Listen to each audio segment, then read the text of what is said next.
Alright, let me just say this one thing and one thing only. It seems like it literally seems like after that that Christian terrorist ends up getting reelected back into office because he cheated his way into office. He lied his way in office. He threatened his way, and he bullied his way, and he fucked his way back into office. Probably, who knows? He probably sucked his way back into office. But then again, $20 is $20, but you still have to explain how you got the $20. In his case, $20 million. Gosh, that must be one big load then. Um, but ever since then, back to the main issue with, a little bad humor to the side, it seems like there was a situation with a group I'm in. Hopefully, you know, hopefully me and my roommate are, knocked off that group because of the fact is that, you know, I live with my roommate. My roommate lives with me. But this group is a gaming group on Facebook. And it is I'm not going to say the name of the group, but it's a role playing group. My roommate would probably already know about this particular group. And here's the thing, I get in trouble for even asking a certain specific questions, and I am actually going to, how can I say this? I am actually going to speak on those particular things at the moment. I said, and this, in my opinion, the only politics that should ever be mentioned in groups as this should be the politics from D&D. Just my opinion. And someone said you didn't read the rules, and I said I do read the rules. No Trump talk. I know this, but one of the versions of D&D, especially D&D Online, DDO, there are a group called the Coin Lords. They, in their own way, are a form of politics. Is that okay to speak of? Now, DDO is Dungeons and Dragons Online, and with that being stated, now here's the next statement on that one. This person who is a moderator said the problem with that is that real world politics impact how inclusive the hobby can be, so it will be a direct impact on gamers from marginalized groups. And by ignoring it, we run the risk of being complicit in the preparation of marginalizing them further. And as someone with skin in the game for more than one flavor of being marginalized, I say fuck that noise. I said I said basically speaking of a fictional political group or groups might cause people to become upset with me. So this one person stated, feel free to find a right-wing D&D group then. Here's the problem with that.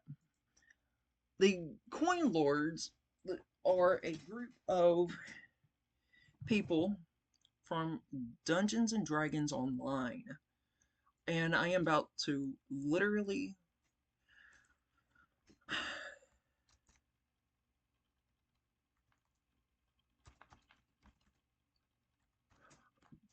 the Coin Lords.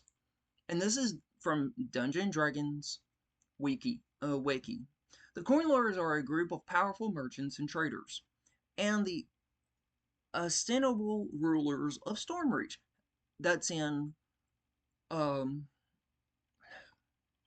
a continent in Eberron. So let me just um, the continent of Zenduk,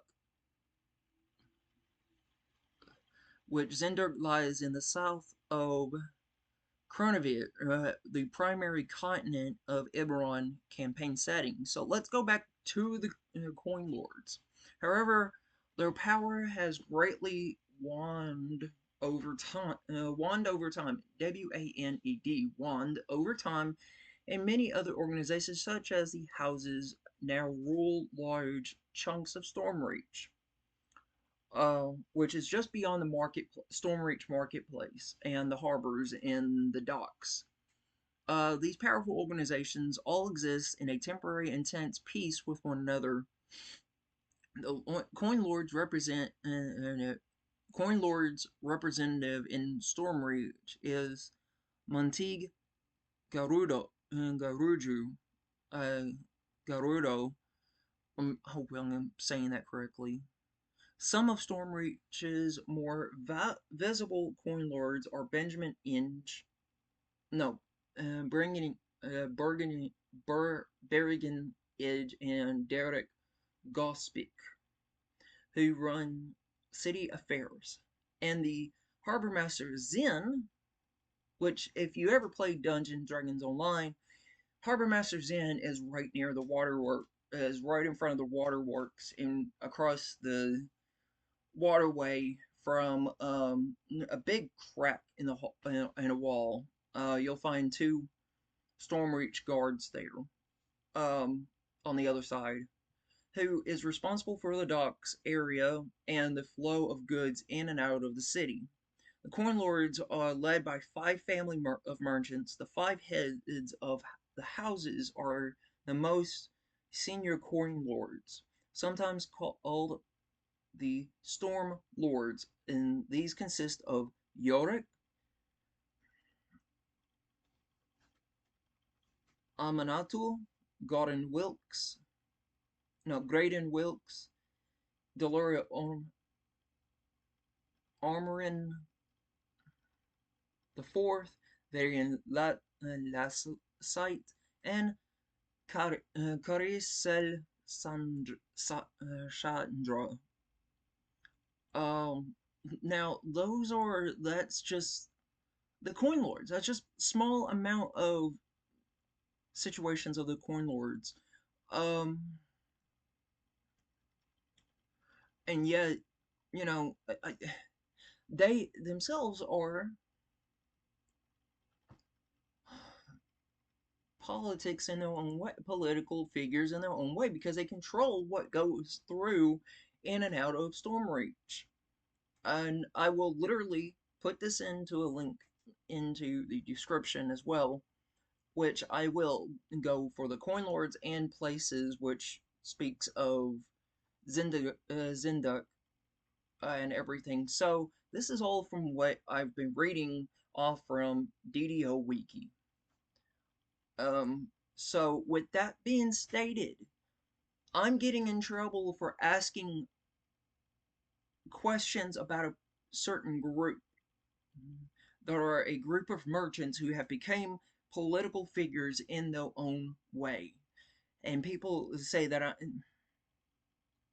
if people want me gone offline, just completely, don't play these don't play these little kid games with me, okay? This is not the schoolyard days, okay? You know, where the teachers and the principal and school counselors say, no, no, no, you guys back it up. Don't be such a pussies. Don't be fighting. This is real world problems. When people start doing crap to literally hinder the ability to enjoy a game. And, I like Dungeons and Dragons just like the next person. I myself have been working on the same multiple segments of the same campaign for about 8 years, off and on for 8 years now. I have multiple notes, multiple maps, multiple drawings, everything, down to a detail to the people that are within it. And I want to get it correct and right. So that means that I want to make sure that it's perfect before I even produce it to anybody. And yet, I am being told that I am doing something wrong for asking questions.